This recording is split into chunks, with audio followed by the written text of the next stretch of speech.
ಇಲ್ಲಿ ರಾತ್ರಿ ಆಗಿದೆ, ಎಲ್ಲರೂ ಊಟವನ್ನು ಮಾಡ್ತಾ ಇದ್ದಾರೆ. ತುಂಬ ಲೇಟಾಗಿದೆ ಅಂದರೂ ಊಟ ಮಾಡ್ತಾ ಇದ್ದಾರೆ. ಅಂದರೆ ಇದು ಲೈವ್ 1 ಅವರ್ ಗ್ಯಾಪ್ ಇರ್ತಂತಲೇ ಇರ್ಬೋದು. ಇದು ಕಂಪ್ಲೀಟಾಗಿ ಲೈವ್ ಬರೋದಿಲ್ಲ, ಇದು ಎಡಿಟ್ ಮಾಡಿ ಅದನ್ನು ಲೈವ್ ಅಂತ ಇದು ಮಾಡ್ತಾರೆ. ಆ್ಯಕ್ಚುಲ್ ಟೈಮ್ ಲೈವ್ ಅಲ್ಲವೇ ಅಲ್ಲ ಇದು, ಆಯಿತಾ.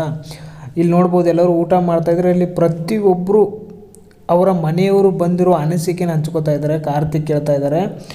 ಫಸ್ಟ್ ಬಂದುಬಿಟ್ಟು ಸಂಗೀತ ಕೇಳ್ತಾರೆ. ಸಂಗೀತ ಹೆಂಗೆ ಅನ್ನಿಸ್ತು ನಿಮ್ಮ ಮನೆಯವ್ರು ಬಂದಾಗ? ಸಖತ್ ಖುಷಿ ಆಯ್ತು ನನಗಂತೂ. ನಾನು ಆ್ಯಕ್ಚುಲಿ ಸೀರಿಯಲ್ಲು ಮತ್ತು ಮೂವಿ ಮಾಡುವಾಗ ತುಂಬ 6 ತಿಂಗಳು 8 ತಿಂಗಳು ಅವ್ರಿಗೆ ಬಿಟ್ಟೇ ಇರ್ತಿದ್ದೆ. ಅವಾಗ ಏನು ನಂಗೆ ನೆನಪಾಗ್ತಿರ್ಲಿಲ್ಲ. ಅಲ್ಲಿ ಫೋನ್ ಕಾಲ್ ಇರ್ತಿತ್ತಲ್ಲ, ಫೋನಲ್ಲಿ ಮಾತಾಡ್ತಿದ್ದೆ, ಅಷ್ಟೊಂದೇ ನೆನಪಾಗ್ತಿರ್ತಿಲ್ಲ ನನಗೆ. ಬಟ್ ಬಿಗ್ ಬಾಸ್ ಹೌಸಲ್ಲಂತೂ ಹೆವಿ ಮಿಸ್ ಮಾಡಿಕೊಂಡೆ ನಮ್ಮ ಮನೆಯವರನ್ನು. ಆ್ಯಕ್ಚುಲಿ ಪಾಠ ಕಲಿಸೋದಂದರೆ ಬಿಗ್ ಬಾಸ್ ಹೌಸು ನನಗಂತೂ ಸ್ಪೆಷಲ್ಲು. ಪಾಠ ಕಲಿಸಿರೋದು ಪ್ರತಿಯೊಂದು ಜೀವನ ಇನ್ನೊಂದು ನೆಕ್ಸ್ಟ್ ಲೆವೆಲ್ಗೆ ಹೆಂಗಿರುತ್ತೆ ಅಂತ ಪಾಠ ಕಲಿಸಿರೋದು ನನಗೆ ಬಿಗ್ ಬಾಸ್ ಹೌಸ್ ಅಂತ ಸಂಗೀತ ಅವ್ರು ಹೇಳ್ತಾ ಇದ್ದಾರೆ. ತುಂಬ ಮನೆಯವ್ರನ್ನ ಮಿಸ್ ಮಾಡ್ಕೊಂಡೆ, ತುಂಬ ಖುಷಿ ಆಯ್ತು ಹೇಳ್ತಾ ಇದ್ದಾರೆ.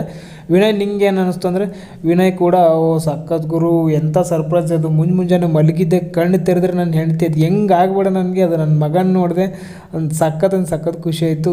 ಇನ್ನೇನು ಬೇಡ ಗುರು ನನಗೆ ಲೈಫಲ್ಲಿ. ಇದು ಬಿಗ್ ಬಾಸ್ ಹೌಸು ಒಂಥರ ಸಖತ್ ನನಗೆ ಇಷ್ಟ ಆಯಿತು ಅಂತ ಹೇಳಿದ್ರೆ. ಆಮೇಲೆ ಪ್ರತಾಪ್ ಕೇಳಿದಾಗ, ಪ್ರತಾಪ್ ಅಂತೂ ಕೇಳಬೇಕಾ, ಫುಲ್ ಸಖತ್ ಖುಷಿಯಲ್ಲಿ.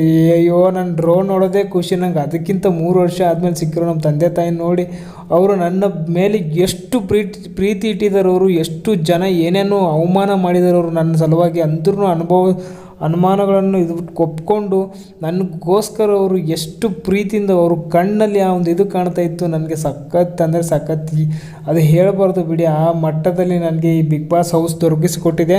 ಯಾವತ್ತೂ ಶರಣಾಗಿರ್ತೀನಿ. ನನ್ನ complete life turning point big boss house ಅಂತಲೇ ಡ್ರೋನ್ ಪ್ರತಾಪ್ ಅವರು ಹೇಳ್ತಾ ಇದ್ದಾರೆ.